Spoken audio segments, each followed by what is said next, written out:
Okay, welcome back to members of 121 Community Church in Grapevine, Texas. Our ongoing study in The Meaning of God and Human Experience by W.E. Hocking. We're going to take a look at chapters 14 and 15, and we're going to look at the need for God. The need for God. Let's begin with block 1 and take a look at the practical worth of the absolute. And under the absolute, Hocking tells us that the absolute is a floating reality, changing and growing. It gives us the concept of a developing God with revisable thoughts, revisable purposes. Therefore, the absolute is a conditional reality, says Hocking. Its concept, we only can form that concept retrospectively, not prospectively, and deductive purposes seem to be useless and unable to be made concerning the absolute initially. As substance, it is the anchor of all idea meanings. The absolute is the anchor of all idea meanings, the anchor of everything in our realm of positing. So as the anchor for all idea meanings,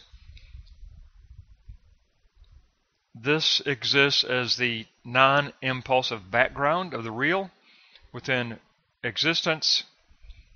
But as a first principle, Hocking says it must allow for practical deductions. So it must allow for practical deductions. We can't remain in the realm of positing. We must be able to move on to praxis. And he says all religions have mediators of some kind. In Christianity, Yahweh works through messengers and through the Logos. And so he wants to look at this concept of mediation. The real must be a real force. The real must be a real mover. The absolute cannot be an ultimate indifference. However, action is always interest in making improvements. We seek to make improvement through praxis. So under making improvement, there must be a permanence behind the frame of change and experience. This permanence has a value of its own. It possesses its own objective value. And the self feels at home in this absolute permanence. The permanence of world identity and self-identity go hand in hand. They go together. And so we look at note 5, world identity and self-identity. And Hocking says we are always moving toward this value feature of the world. We are involved in an eschatological movement. The absolute binds us not to a conservative rate of progress because the absolute is essentially unlimited hospitality, says Hocking. The absolute is unlimited hospitality. And it does become a presence of a changeless absolute that sets individuals wholly free to grow. So now he wants to bring up the fact that the absolute is changeless. But what he means by that is that it's changeless yet dynamic. Changeless as a guiding idea, yet dynamic. But we have to look at growth and self-identity because, remember, we change the world through changing persons. We deal with human self-identity. Hocking says the identity of human mind is bound up with the changeless ultimate. We all aim at the same mark. We test human character against the same ultimate nature. All human character is measured against the same aim and the same ultimate standard. So the ultimate becomes measure. That's key, note 7. The absolute becomes measure. The ultimately real must be both changeless and dynamic. There you go. And he gives us the axiom that no external fact can foster practical deduction of its own. There's never only one premise alone. And here's where Hocking introduces how the practical deductions take place.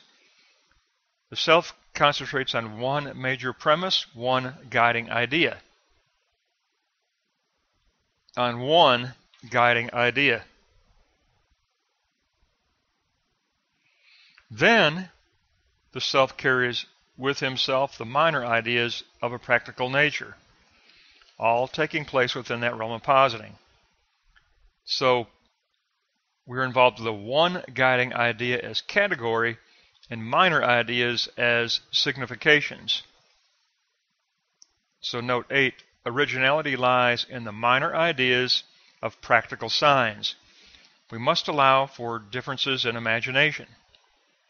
Eternal guiding fact must be coupled with necessary minor ideas. And here's the key: the self creates signs of action. Every event has something of the absolute within it. The self must account for its action by creating signs of action.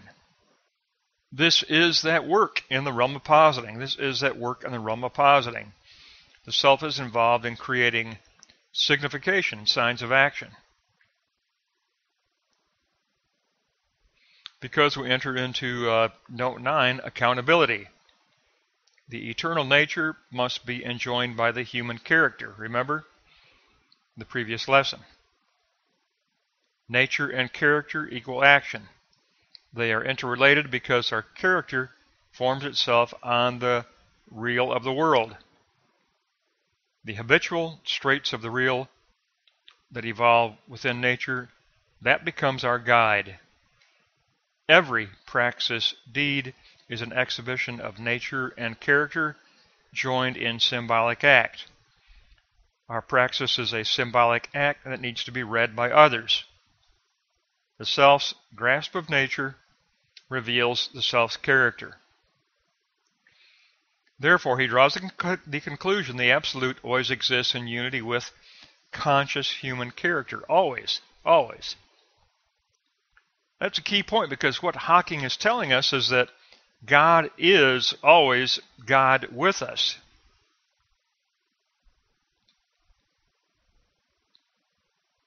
The absolute always exists in unity with conscious human character.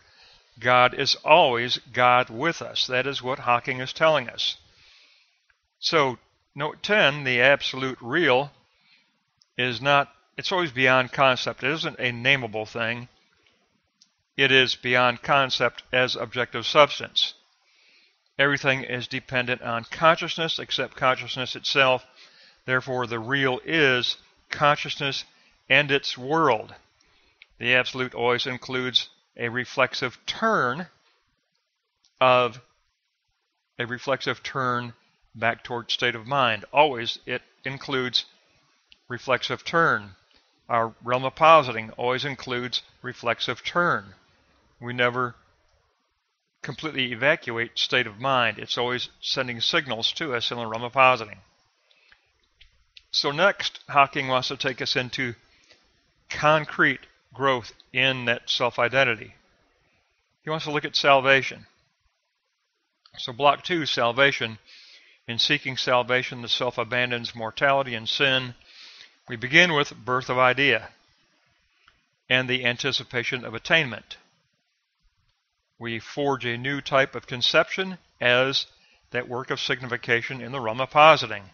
The absolute raises up in the form of idea. So we begin this egeiro moment of being raised up within the realm of positing. We begin this moment of being raised up by the power of the Spirit in the realm of positing as we form signification, as we form practical signs. And that's why note 2 mentions the realm of positing, the raising up of idea in the realm of positing. We conceive our facts of wretchedness, and then we depart from them. The self no longer perceives himself empirically to be this wretched self. That which was acquired retrospectively now can function prospectively in reflexive moment within the realm of positing. We do have that reflexive connection of those radiating signals from state of mind. That becomes essential to our solution of changing the self, of maturing self-identity. It becomes absolutely essential. So if we take a look at Note 3, Block 2, Note 3, subjective anticipation and reflexive raising up of the idea equals the self becoming caught in the idea, enclosed within the idea, in that hinge moment. Remember, realm positing is that hinge moment between subjectivity and objectivity, that hinge moment of the internal externality of our view of God's kingdom. The reflexive moment is a moment of the sentimentality of the soul or state of mind. Our situation becomes caught in idea. State of mind becomes a part of the real. God is God with us. We are enjoined with the objective real by the substance of state of mind that radiates reverence and dependence and awe. We are connected with that sentimentality of the soul. Therefore, our situation becomes caught in idea. That's the term that Hocking uses. The situation and the situation of the self's identity becomes caught in idea. Reason covers the contents of experience with the noose of idea. He calls it the noose of idea because it's going to pull it together in under a guiding idea. However, we also become aware of the defect of reason because in itself reason cannot deliver us. And Hocking posits the axiom, self must become object to the self in self-consciousness. When that happens, oughtness arises. The self has difference to make. The internal relatedness of idea in the realm of positing leads to practical external relation and differences in conduct. It leads to praxis. We engage in praxis of effort and will. Praxis of effort, praxis of will. Our reflexive turn of thought finds absolutes in our experience at the practical level. At the practical level. We reach the practical. We move from absolute to the practical. We move to the practical. It does happen. So it's critically important to remember that yes, we do make that transition to the practical. Okay, so let's take a look at that. Let's take a look at that caught in idea of 4. Reason covers the contents of experience with the noose of idea. And he gives us that beautiful axiom in C. Self becomes object to the self in self-consciousness. The self has differences to make because the internal relatedness of idea in the realm of positing leads to practical external relation, differences in conduct. We engage in praxis of effort, praxis of will. We find absolutes in our experience at the practical level. So reflexive turn of thought and conjunction take place. Note 5.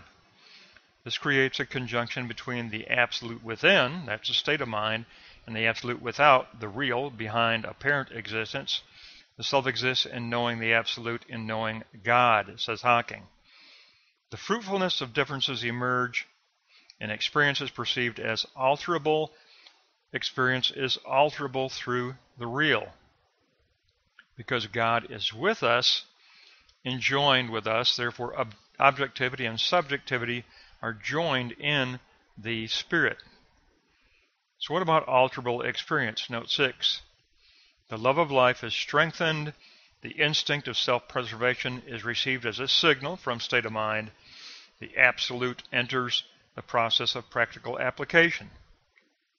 It's very possible, says Hocking, the absolute does enter the process of application, the practical. Consciousness of what truly is produces difference for the self. The absolute pair becomes human character in presence of the absolute nature. Absolute pair is the term that Hocking uses. And this is the certainty that holds everywhere. It's the absolute good. The absolute good as a God who is with us. Divine attention to objects confers value upon objects, and divine attention, says Hocking, that means divine love. This is God with us in agape self-giving love. It is the subjectivity of state of mind and joined with the objectivity of absolute good as the real behind the apparent reality. So, need for God has evolved into the practical. We went from the theoretical in Block 1 to the practical in Block 2. And now we're going to transition into knowing God, from need for God to knowing God in Block 3. Now we make that important transition to knowing God.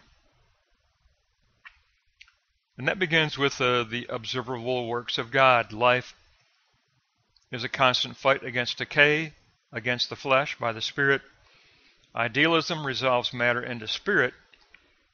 But Hocking says happiness depends on grasping the tendency of things, the tendency or the guiding idea of all reality. And is there a destiny beyond human sight, says Hocking. So note 2, destiny beyond human sight. The moral idea is that which must be born in ourselves, but it must be awakened within us by the one morally sublime person in the world. We transition into metaphysical thought. Now we enter metaphysical thought. So note 3.3, metaphysical considerations, thoughts of reality. God may be found in experience, says Hocking, appearing through his work.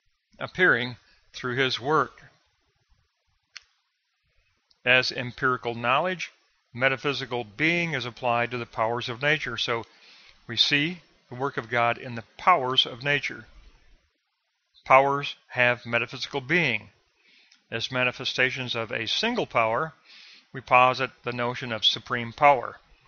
Next, we address the inner being of God's supreme power, inquiring into the tendency and the quality of this power that we witness. So he concludes with Block 3, Note 5, quality and tendency of this divine power. It's more than the forward look of evolution. We open ourselves to the whole of human experience. This is phenomenology, by the way. It's personalism.